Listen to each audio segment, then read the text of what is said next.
In a time where hope and encouragement is needed more than ever, I called upon one of my friends to help bring exactly that today. Barbara Rainey, thank you for joining me.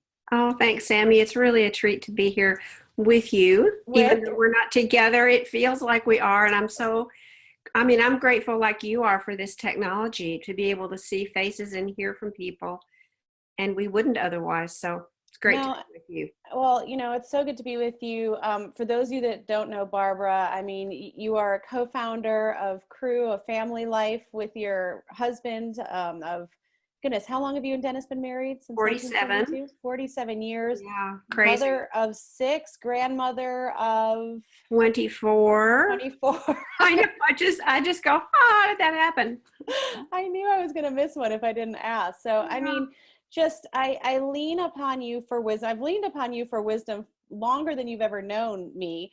But now I'm Thank grateful you. to be able to have this conversation with you. And, you have a book that just came out called My Heart Ever His, Prayers for Women. And the thing that before I talk about the book, I just want to say you have so much wisdom. You're so free with your experience and sharing that. But I know you don't write because of some need to feed your ego. You really write because you feel a calling. Can you tell me what was the specific calling that made you write this book now? Well, that one's really easy to describe Okay. because when Dennis and I handed over the reins, is the way we call it, to David and Meg Robbins Right. 2.5 years ago, we entered into a season of great unknowns, and we knew there were going to be adjustments. We knew it wasn't going to be a piece of cake, so to speak, but it was much harder than we ever expected. Mm. And it had nothing to do with David and Meg, nothing to do with family life. Sure. It just was the reality of not being a part of that world anymore. Mm. And family life had been our identity for so long, and the people we founded it, we led it, we loved those people, they loved us. It was like family. And so in a sense, it was like moving far, far away, even though it was still in town.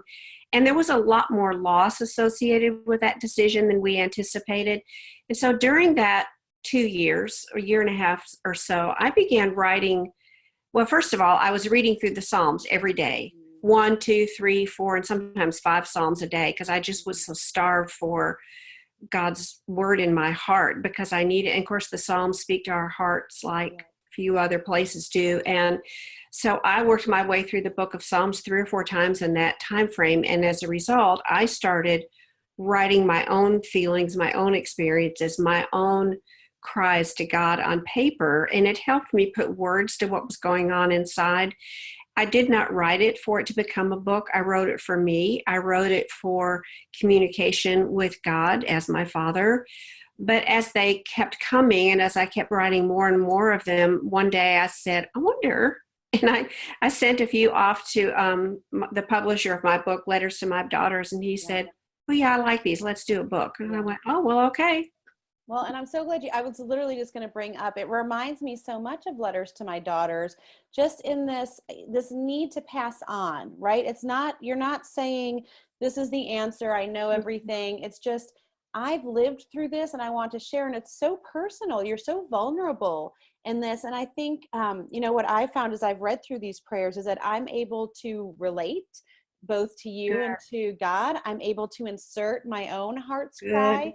And good. so it's almost just, it's been such a beautiful conduit. I think it will impress people, and I'm not impressed, but just lay on their heart impressed that if you Uh-huh. don't have the words, if you can't find the words, this provides a guide, but it just ushers me into being able to put voice to my own words that maybe I can't right now. And if you could just touch in the time that we have left in this last minute, how do you guide people now when there's so much pain, so much uncertainty, so much unknown?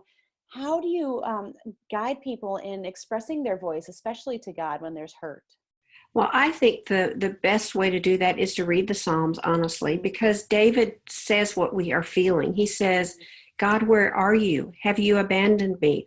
Why aren't you hearing my prayer? Why aren't you answering me? I mean, he says flat out, I don't hear you. You're not with me. Where are you? And I think a lot of the world feels like that right now. Where is God? What is he doing? What is he Yeah. up to?